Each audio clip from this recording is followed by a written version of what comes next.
Komisi Pemberantasan Korupsi (KPK) kembali melakukan tangkap tangan. Kali ini KPK menangkap sejumlah pejabat dari Kementerian Sosial pada Jumat hingga Menteri Sosial Sabtu. Juliari Peter Batubara ditetapkan sebagai tersangka bersama 4 orang lainnya dalam kasus dugaan korupsi dana bansos COVID-19 untuk wilayah Jabodetabek. Menteri Sosial Juliari Batubara yang tersandung kasus korupsi bantuan sosial. Saya sudah ingatkan sejak awal kepada para menteri Kabinet Indonesia Maju, jangan korupsi. Sudah sejak awal. Assalamualaikum warahmatullahi wabarakatuh. Apa kabar Sobat Demits? Masih sehat kan? Semoga kita semua sehat. Perkenalkan, nama saya Ridwan Rusmi Ahmadi. Tentu saja saya tidak sendirian. Perkenalkan dengan kawan saya. Halo, saya Andi Mulyanto. Saya Abdil Akbar. Halo, perkenalkan nama saya Alfian Rizky. Akan mempresentasikan hasil observasi kami bertajuk Indonesia di tengah pandemi COVID-19 dengan judul Ketidaktepat Sasaran Bantuan Sosial Pandemi pada Masyarakat.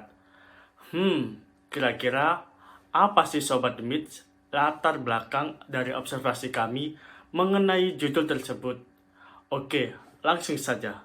Nah, kita mulai dari permasalahan pemberian bantuan sosial COVID-19 yang tidak merata akibat data dari pemerintah yang kurang akurat dan kurang relevan. Tujuannya adalah memberikan suatu solusi yang diharapkan nantinya pemerintah lebih tanggap mengatasi permasalahan bantuan COVID-19.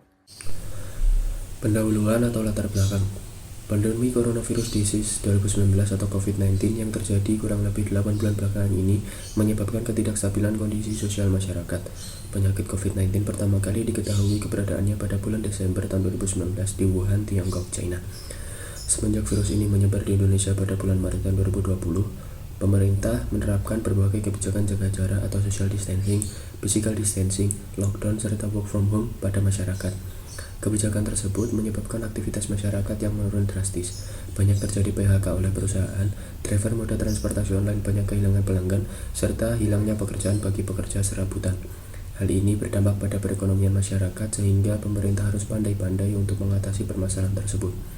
Permasalahan yang timbul pada penerimaan bantuan sosial di era pandemi ini menuai kritik dari berbagai kalangan.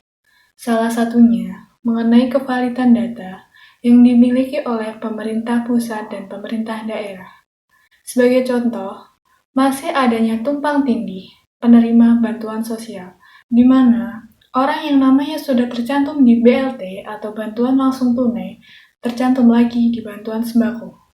Dalam mengatasi masalah ini, pemerintah seharusnya melakukan sinkronasi data antara pemerintah pusat dengan pemerintah daerah. Bisa dengan mendata manual melalui desa atau kecamatan sebagai konfirmasi warga yang sama sekali belum menerima bantuan sosial di masa pandemi ini. Baik, saya akan membahas tentang hasil dan pembahasan pada metode yang digunakan, yaitu gabungan metode kualitatif dan kuantitatif.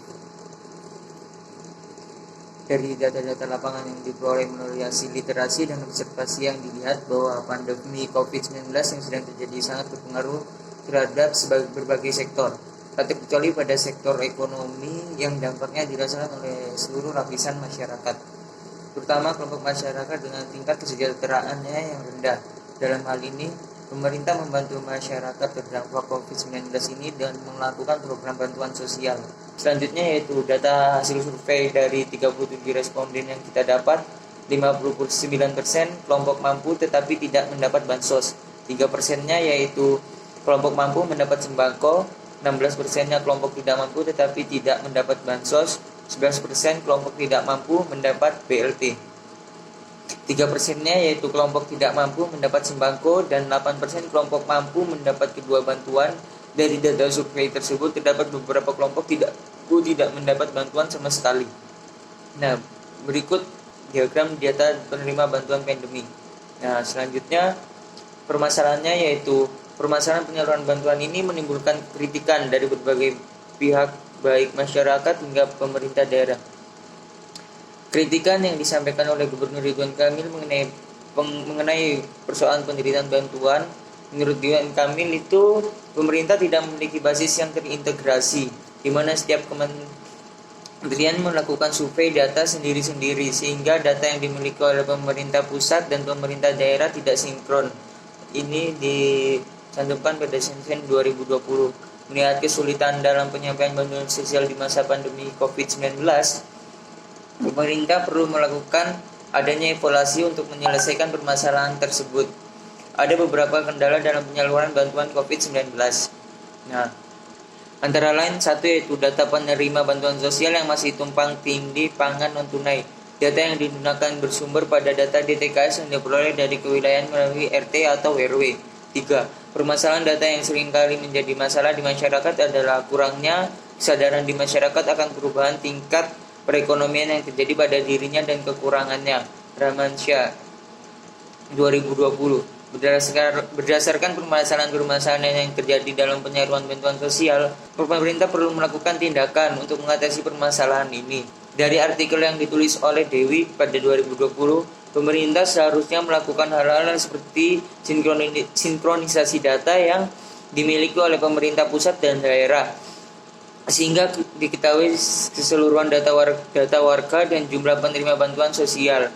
Pemerintah daerah dapat mendata manual melalui kecamatan dan desa sebagai konfirmasi warga terdampak yang belum masuk dalam warga penerima bansos, sehingga warga terdampak yang sebelumnya tidak dapat diberikan bansos minta warga untuk melapor kepada lurah atau desa untuk mendaftarkan sebagai penerima bantuan sosial bagi masyarakat pandemi COVID-19. Kesimpulan menggambarkan jawaban dari hipotesis dan atau tujuan penelitian atau temuan yang diperoleh. Dapat dilihat bahwa pandemi COVID-19 yang sedang terjadi sangat berpengaruh terhadap berbagai sektor, tak terkecuali pada sektor ekonomi yang dampaknya dirasakan oleh seluruh lapisan masyarakat, terutama pada kelompok masyarakat dengan tingkat kesejahteraan terendah. Dalam hal ini, pemerintah melakukan upaya untuk membantu masyarakat terdampak melalui program bantuan sosial atau bansos. Dari informasi yang didapat, menerangkan bahwa bantuan sosial yang diberikan kepada masyarakat terdampak cukup menuai polemik, dikarenakan alur birokrasi yang digunakan oleh pemerintah tidak sejalan dengan masyarakat, sehingga hal ini menyebabkan terjadinya kekisruan pada masyarakat seperti pendataan yang tidak tepat sasaran, kebingungan masyarakat akan bantuan yang akan mereka dapatkan, serta jangka waktu penyaluran bansos yang tidak serentak. Dapat kita lihat juga dari data hasil survei bahwa ketidaktepatan sasaran penyaluran bansos memang benar adanya. Pastinya hal tersebut akan cukup mengganggu kelangsungan keseharian masyarakat terdampak. Permasalahan ini juga menimbulkan banyak kritik, baik itu pun dari masyarakat hingga pemerintah daerah.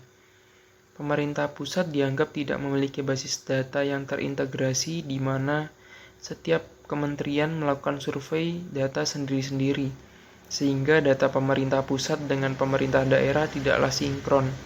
Hasil evaluasi mengatakan bahwa beberapa kendala penyaluran bantuan pandemi COVID-19 antara lain data penerima bantuan yang masih tumpang tindih dengan data bantuan lain, penggunaan sumber data yang hanya diperoleh dari wilayah kecil, perubahan data dikarenakan masyarakat yang mengalami perubahan tingkat perekonomian masih belum diperbarui.